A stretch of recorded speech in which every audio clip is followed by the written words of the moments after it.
आगे शून्य है। नरोत्तम मिश्रा के इस बयान के क्या मायने हैं और निधि चतुर्वेदी के नोटिस को आप कितना गंभीर मानते हैं? क्या दोनों ही राजनीतिक दलों में उनके अपने ही चुनौती बन गए? बात का उत्तर देने से पहले मैं एक जरूर कहना चाहूंगा जी। कि जब भी कभी डिबेट में मुझे विक्रम जी मिलते हैं तो उनका मुझ पर बड़ा स्नेह रहता है और वो मेरी प्रशंसा से बात शुरू करते हैं। आज पता नहीं उन्होंने नाराज है क्या बात है, मेरा उल्लेख ही नहीं किया। खैर, मैं अब आपको दोनों बातों का उत्तर देता हूँ। निश्चित रूप से ये दोनों घटनाक्रम बहुत आश्चर्यजनक है। इस तरह के घटनाक्रम राजनीतिक दलों में होते नहीं। जहां तक नरोत्तम मिश्रा जी के टिकट का सवाल है, मेरी दृष्टि में टिकट कटा कहाँ। अगर एक बार टिकट अनाउंस हो जाता और उसके बाद उनको काट करके दूसरे को दिया जाता, तब वहां पर टिकट कटने का उल्लेख आता।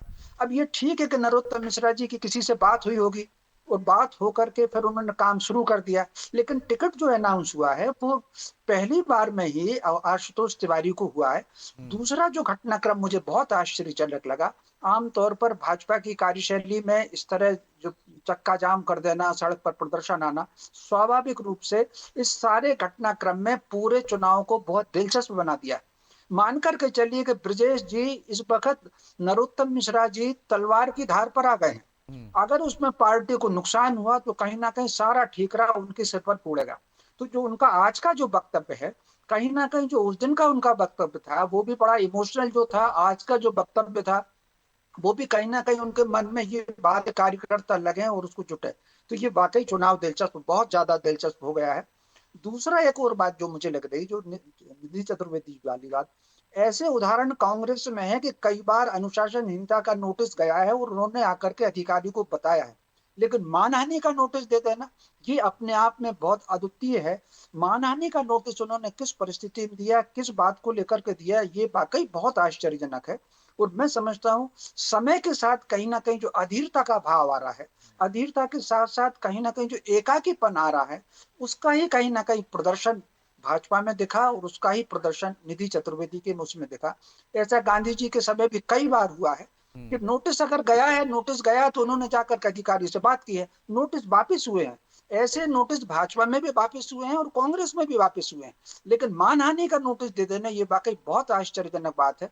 अब देखना यह है कि इन दोनों घटनाक्रमों पर भाजपा हाईकमान नरोत्तम मिश्रा जी के वक्तव्य पर क्या स्टैंड लेता है और कांग्रेस हाईकमान निधि चतुर्वेदी पर क्या स्टैंड लेता है, इस पर आगे की मुझे लग रहा धारा कुछ निर्धारित निश्चित होगी। जी, तो आगे पता चलेगा कि संगठन क्या निर्णय लेता है। लेकिन दुर्गेश जी, तलवार की धार पर आ गए नरोत्तम मिश्रा। यदि नुकसान होता है तो पार्टी को गंभीरता से विचार करना पड़ेगा।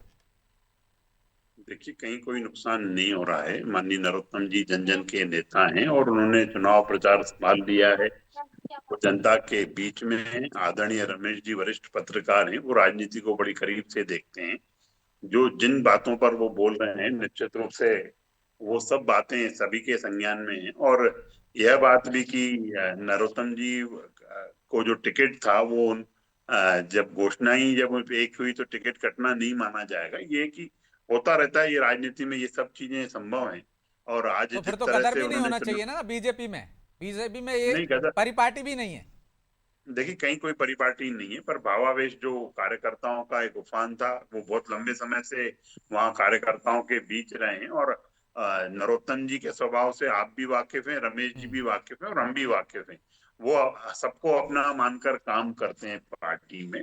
और रही बात हारने और वो वाली, तो वो कहीं से लेकर कहीं तक नहीं है। हम बड़े अच्छे मार्जिन से जीत रहे हैं। जो फूट कांग्रेस में है, जो टूट कांग्रेस में है, और आप जिस तरह से आज आपने एक विषय और साथ में लिया है, तो कांग्रेस का ये कल्चर ही ये है कि एक दूसरे को नोटिस थमाने का काम करते हैं।